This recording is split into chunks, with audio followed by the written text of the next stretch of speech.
सभी को नमस्ते। योग शिखर में आपका फिर से एक बार स्वागत है।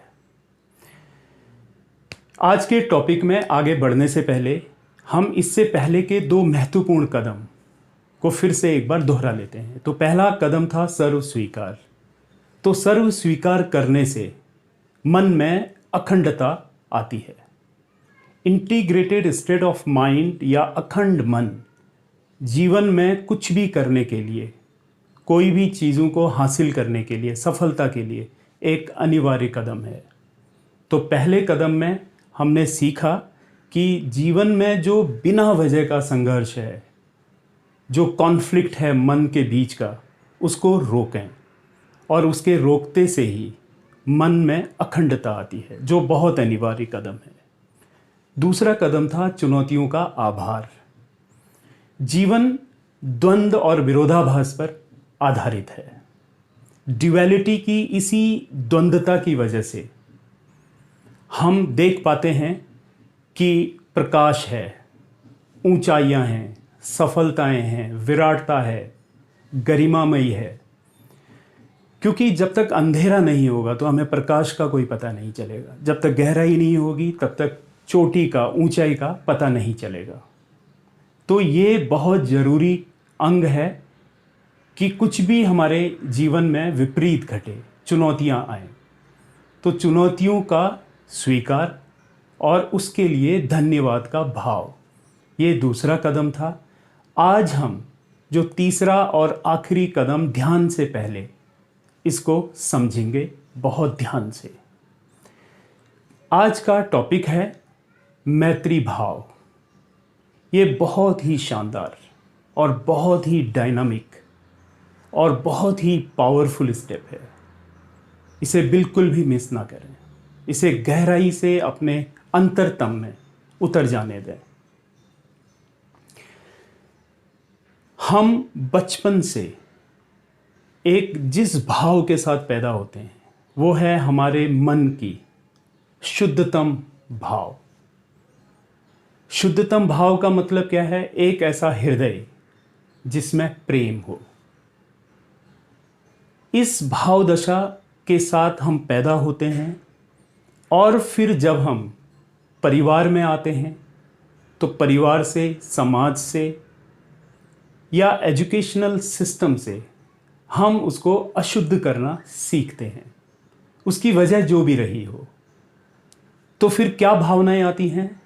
कॉम्पिटिशन्स, महत्वाकांक्षी की वजह से हमारे भीतर क्रोध, हिंसा, लोभ और बहुत सारी ऐसी विकृत भाव की दशा जो हम लगभग अपने जीवन में ज़्यादातर उपयोग में लाते हैं। हमारा पूरा व्यवहार इन इमोशंस से ऑपरेट होता है। इन भाव दशाओं के इर्द गिर्द हमारा जीवन का ज़्यादातर हिस्सा घूमता है। अब आप देखिए, हमारा जीवन ज़्यादातर विचारों से भरा हुआ है, कल्पनाओं से भरा हुआ है। बहुत सारे विचार, बहुत सारे कल्पनाओं से हमारे भीतर भाव दशा का निर्माण होता है और उस भाव दशा में हम ऐसा व्यवहार करते हैं जो नकारात्मक भी हो सकता है, अशुभ भी हो सकता है और शुभ भी हो सकता है। मगर क्योंकि मैंने कहा कि हमारा सो कॉल्ड जो एजुकेशन सिस्टम है, जो हमारा ओवरऑल सोशल इंफ्रास्ट्रक्चर है, इसकी वजह से हम इसे अनचाहे में अशुद्ध कर बैठते हैं और इसका नतीजा ये है कि हम भाव के तल पर बहुत कमज़ोर होते हैं। साथियों, हमारा जीवन विचारों से कम भावनाओं से ज़्यादा ऑपरेट होता है, इसीलिए ये बहुत महत्वपूर्ण कदम है। आपने कई बार अनुभव किया होगा, ये आपका खुद का एक्सपीरियंस है कि आप कई बार बहुत सारे विचार करते हैं कि कल से मैं क्रोध नहीं करूँगा, कल से मैं कुछ गलत आदतों को नहीं दोहराऊँगा।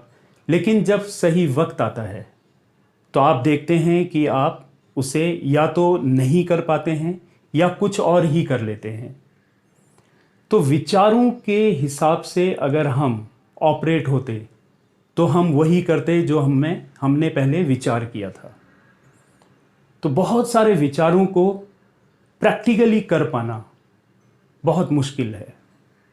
लेकिन भावनाओं के आवेश में, इसके प्रभाव में हम अक्सर रहते हैं, और अनचाहे ही, भले ही हमारा इंटेंशन ना हो, हम कुछ भी ऐसा एक्सप्रेस कर जाते हैं जो व्यवहारिक ना हो। जैसे क्रोध करना, क्रोध के लिए हमें कोई लॉजिक्स लगाने की ज़रूरत नहीं होती, हमें सोचना नहीं पड़ता, ये बस हो जाता है। तो भावनाएं बहुत पावरफुल हैं, बहुत पावरफुल। तो इस पर काम करना बहुत ज़रूरी है। भावनाओं के तल को जगाना अनिवार्य है। ये समझने से पहले हम थोड़ा समझें कि हमारे होने के 4 तल हैं। पहला शरीर का तल, दूसरा मन का तल, तीसरा भावनाओं का तल और चौथा आध्यात्म का तल। ये जो तीसरा तल है जिसकी आज हम चर्चा कर रहे हैं, ये है भावनाओं का तल। भावनाओं के तल को जगाना है, या जगाना कहने से अच्छा है हम ये कहें कि इस तल को शुद्ध करना है। इसकी शुद्धि बहुत ज़रूरी है। तो भाव शुद्धि के लिए क्या हो सकता है? भाव को शुद्ध करने के लिए सिर्फ एक पैरामीटर, सिंगल डायमेंशन पर अगर आप काम करें तो आप हैरान होंगे कि भावनाओं के तल की जितनी भी विकृतियां थी, अशुद्धियां थी, वो सब डिटॉक्स हो जाती हैं, साफ हो जाती हैं और एक शुद्धता आ जाती है। वो है मैत्री भाव। सबके प्रति मैत्री भाव, चाहे वो जीवित हो या अजीवित, चाहे वो कोई वस्तु हो, घर की, ऑफिस की, या आपके गैजेट्स हों, या आपके टूल्स हों, ये विराट आसमान हो, ये जो भी चीज़ें हमारी चारों तरफ हैं, जो दिख रही हैं और जो नहीं दिख रही हैं, उस सब अस्तित्व के लिए हम एक मैत्री भाव को एक्सप्रेस करें, बिना किसी कंडीशन के। बस एक ही भाव कि मैं मैत्रीपूर्ण हूँ, मैं मैत्रीपूर्ण हूँ, सबके प्रति मैत्रीपूर्ण। चाहे वो पत्थर हो, पहाड़ हो, पेड़ हो, नदियाँ हो, चिड़िया हो, जानवर हो, कीड़े हों, सबके प्रति एक ही भाव को एक्सप्रेस करते जाएं कि मैं इन सब के प्रति मैत्री भाव रखता हूँ। धीरे धीरे धीरे इस दोहराने से मन की बेहतरीन कंडीशनिंग हो जाती है और आप शुद्धतम हृदय को प्राप्त होते हैं। अब आप थोड़ा कल्पना कीजिए, आपके चाहने के बाद भी जो अशुद्ध भाव के लक्षण थे, जैसे क्रोध, हिंसा, नफरत, ये सब आएंगे ही नहीं। वो आपका व्यवहार रह नहीं जाएगा। आपके व्यवहार में ऐसा लगेगा जैसे ये सब डिलीट हो गया, अपने आप ही विदा हो जाएंगे। और भीतर जो बचेगा, जो एलिमेंट, वो होगा शुद्धतम अनकंडीशनल लव, प्रेम। आप सब जानते हैं प्रेम बहुत ही पावरफुल डायमेंशन है। ये हमारे होने का एक सबसे बेहतरीन तल है। और इसके होने से क्या होता है? जब भी भाव की शुद्धता के बाद प्रेम का उदय होता है तो हमारे भीतर एक संतुलन आता है, क्योंकि ये प्रकृति के नियम के हिसाब से चलने का नतीजा है। जब भी हम प्रकृति की लय में लय मिलाते हैं, उसके सुर में सुर मिलाते हैं, उसके ढंग से जीना शुरू करते हैं, तो हमारे भीतर एक हार्मनी बिल्ड होती है, एक संतुलन आता है। और एक संतुलन जैसे ही घटित होता है, भीतर उमंग का विराट सागर उमड़ता है।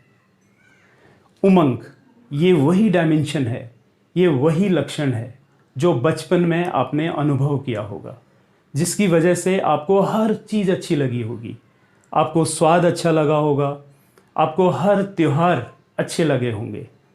मगर वक्त के साथ में धीरे धीरे हम से वो सब चीज़ें छूट जाती हैं। उसके छूटने का एक ही वजह है, चीज़ें नहीं छूटती, चीज़ें वैसे ही हैं, इनफैक्ट उससे ज़्यादा बेहतर होती हैं। मगर क्योंकि भीतर एक बहुत ही पावरफुल इंग्रेडिएंट होता है उमंग का, उसे हम खो बैठते हैं, उसे भुला बैठते हैं। इसी वजह से हम हमेशा एक शिकायत भाव में रहते हैं कि अब पहले जैसा कुछ भी नहीं रहा।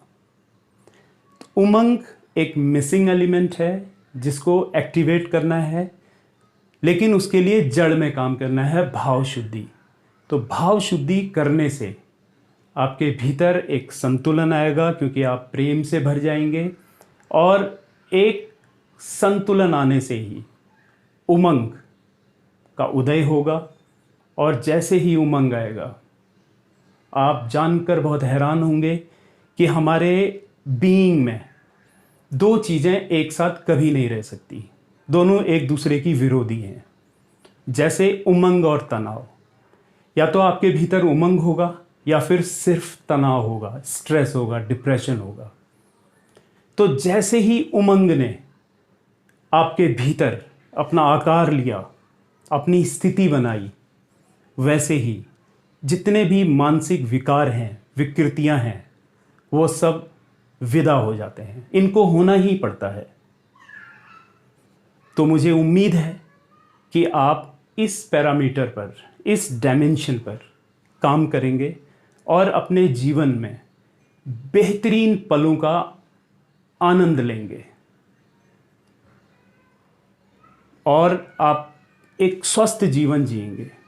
उमंग के साथ सिर्फ आपको अच्छा लगेगा ऐसा ज़रूरी नहीं है। ये अच्छा लगने के साथ साथ में आपकी इम्यूनिटी, रोग प्रतिरोधक क्षमता हाईएस्ट होती है। और देखिए, ये सब करना बहुत आसान है, कुछ भी वक्त नहीं लगता।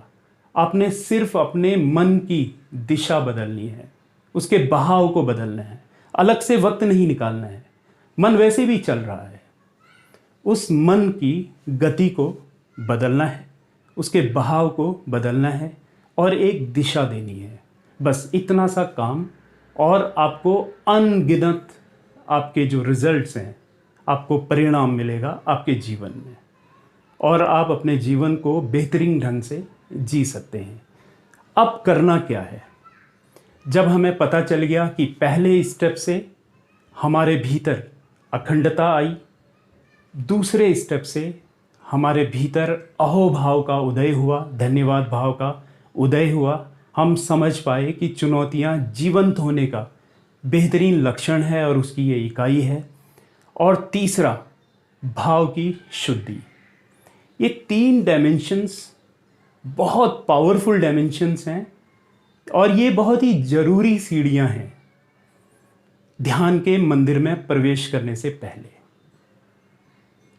तो अगले प्रेजेंटेशन सेशन में मैं अब आपको शेयर करूंगा कि ध्यान को बहुत ही सुगमता से, बहुत ही प्लेफुल ढंग से कैसे प्रैक्टिस करें।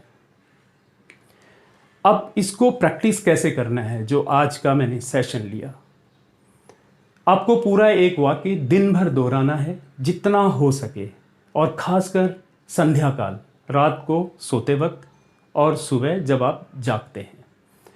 मन में आपको दोहराना है कि ये जो भी घटनाएं हैं, इसे मैं स्वीकार करता हूँ, ये सब शुभ हैं और इसका निर्माता मैं ही हूँ। और ये इसकी वजह से जो मुझे विरोधाभासी लगी ज़िंदगी, जो भी मुझे लगा कि ये चुनौतियाँ हैं, उन चुनौतियों का मैं बहुत ही दिल से धन्यवाद देता हूँ, क्योंकि इनसे मुझे सीख मिलती है कि मैं एक संकल्पवान जीवन जीऊँ और एक बेहतरीन ढंग से इसको मैं रीडिज़ाइन करूं, और लगातार अपने पथ पर, अपने मार्ग पर खुशी से और उमंग और आनंद के साथ आगे बढ़ता जाऊं, और पूरा अस्तित्व की जितनी भी घटनाएं हैं, जितनी भी चीज़ें हैं, उनके लिए मैं मैत्री भाव रखता हूं। आप सभी का बहुत बहुत शुक्रिया।